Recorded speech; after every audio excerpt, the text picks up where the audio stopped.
Fit India का सरकारी संदेश और खेल ग्राउंड के आसपास खिलाड़ियों के लिए लिखे गए स्वास्थ्य और प्रोत्साहन के संदेश जिले की खेल प्रतिभाओं को भले ही प्रभावित ना कर पाए हों, लेकिन उनके बीच खेल मैदान के सत्यानाश हो जाने और खेल को छत की उस धुरी पर टांग देने का मलाल छलकता है, जहां से सांझ होने के बाद सूखे कपड़ों को उठा लिया जाता है। खेल युक्त बालाघाट ने कई खेलों को उस दर्जे तक पहुंचाया है जहां पर बच्चे, बूढ़े और जवान हर वर्ग के खिलाड़ियों का उत्साह दिखाई पड़ता रहा है। आज बालाघाट की खेल प्रतिभाएं सिसक रही हैं और अपनी आंखों से मैदानों की दुर्दशा देखकर अपने स्वर्णिम सपनों को चकनाचूर होता देख रही हैं। लेकिन ना ही सरकार और ना ही खेल संगठनों को इसकी कोई परवाह है और ना ही कोई मलाल है।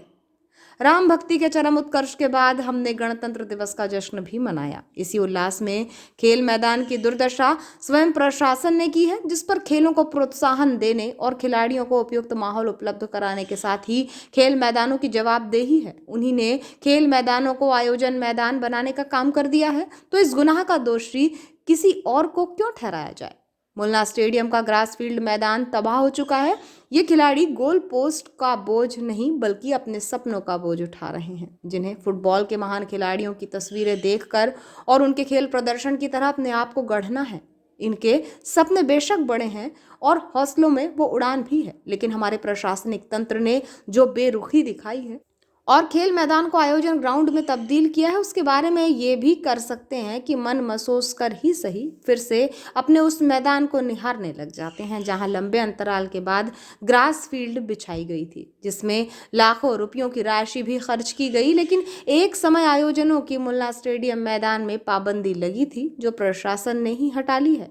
ग्रास फील्ड का सुधार कार्य किया जाएगा, लेकिन प्रतिवर्ष यहाँ आयोजन होते रहेंगे और मैदान इसी तरह तबाह होता रहेगा। फुटबॉल मैदान होने की वजह से जो बच्चे मैदान में नहीं खेल पाते थे, वो इस तरह मैदान की सीढ़ियों पर अभ्यास करते हैं। इन खिलाड़ियों और बच्चों के मन में क्रिकेट, फुटबॉल सहित अन्य खेलों की आशाएं हैं, जिन्हें धूमिल करने का काम प्रशासन खुद कर रहा है। आज शहरवासी खामोश हैं और कोई इस दुविधा को खेल प्रतिभाओं के लिए सुविधा में बदलने के लिए प्रयास नहीं कर पा रहा है। लेकिन ये जान लेना भी जरूरी है कि आपके बच्चों और खेल प्रतिभाओं का दम इन्हीं अव्यवस्थाओं ने घोंट रखा है। मुन्ना स्टेडियम मैदान वही मैदान है जहां हमने देश की खेलो इंडिया जैसी प्रतिभाओं की मेजबानी की थी। इसी गर्ज से मैदान भी संवर गया, लेकिन अब आयोजनों की आंधी में इसके बर्बाद होने में समय नहीं लगा है। ये तो शुरुआत है। जनता की खामोशी इसी तरह बनी रही तो फिर खेल युक्त बालाघाट को खेल मुक्त होने में ज्यादा समय नहीं लगेगा। मुन्ना स्टेडियम में ग्रास फील्ड लगाए जाने के बाद इसके रखरखाव की जिम्मेदारी खेल एवं युवा कल्याण विभाग को दी गई थी। खिलाड़ियों की अधिकता ना हो और मैदान खराब ना होने पाए, इसलिए सीमित बच्चों को प्रवेश देने की गर्ज से खेल किराया भी तय कर दिया गया। आज भी मुन्ना स्टेडियम मैदान में प्रवेश गेट पर खेलों से संबंधित शुल्क का विवरण दर्ज है। बच्चे खुशी खुशी ये राशि अदा भी कर रहे हैं। शिकायतें तो ये भी रही कि पार्किंग सुविधा भीतर ना होने की वजह से बच्चों की साइकिल अक्सर चोरी भी हो जाती हैं। एक समय था जब पढ़ाई और खेलों से अधिक तरजीह दी जाती थी, लेकिन ये दौर बदला और आज बच्चों को पढ़ाई के साथ ही खेलों के प्रति प्रोत्साहित किया जाता है। सरकारी और प्रशासनिक तौर पर भी इसके भव्य आयोजन होते हैं। राज्य स्तरीय प्रतियोगिता में विभिन्न खेलों में रुचि बढ़ी है। अभिभावक भी बच्चों की खेल प्रतिभाओं को निखारने की जुगत में है। इसी बीच मैदान ही नहीं होगा तो बच्चे कहाँ खेलेंगे, ये एक बड़ा प्रश्न है। शहीद चंद्रशेखर खेल मैदान म्यूनिसिपल स्कूल के पीछे एस्ट्रोटर्फ मैदान बनाने की घोषणा लंबे समय तक चली। जब भी यहाँ अखिल भारतीय हॉकी टूर्नामेंट होता तो एस्ट्रोटर्फ की कमी खलती रहती थी। लंबे समय तक बच्चे इसी उबड़ खाबड़ जमीन पर अभ्यास करते रहे हैं। एस्ट्रोटर्फ के लिए राशि आई और खरीदी भी गई, लेकिन सुरक्षा के अभाव में एस्ट्रोटर्फ जलकर राख हो गई। एस्ट्रोटर्फ लग नहीं पाया और इसी आग में अनगिनत बच्चों की खेल प्रतिभाएं धुआं धुआं हो गई।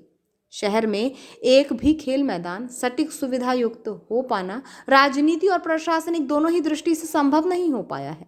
खेलों का भविष्य दांव पर है और लोग अपने बच्चों को खेल मैदान में अभ्यास करते देख सकें, इसलिए कहीं से कोई आवाज नहीं है।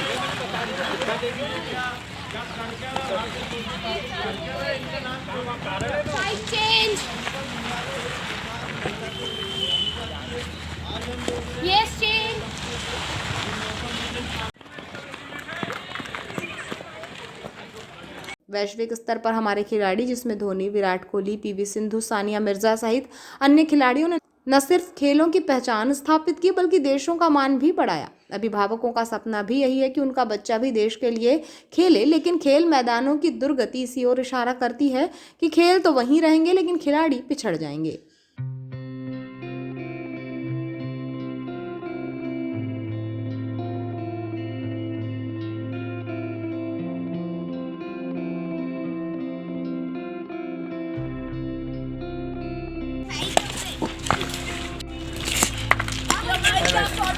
चलिए अब आपको एक और नज़ारा दिखाते हैं।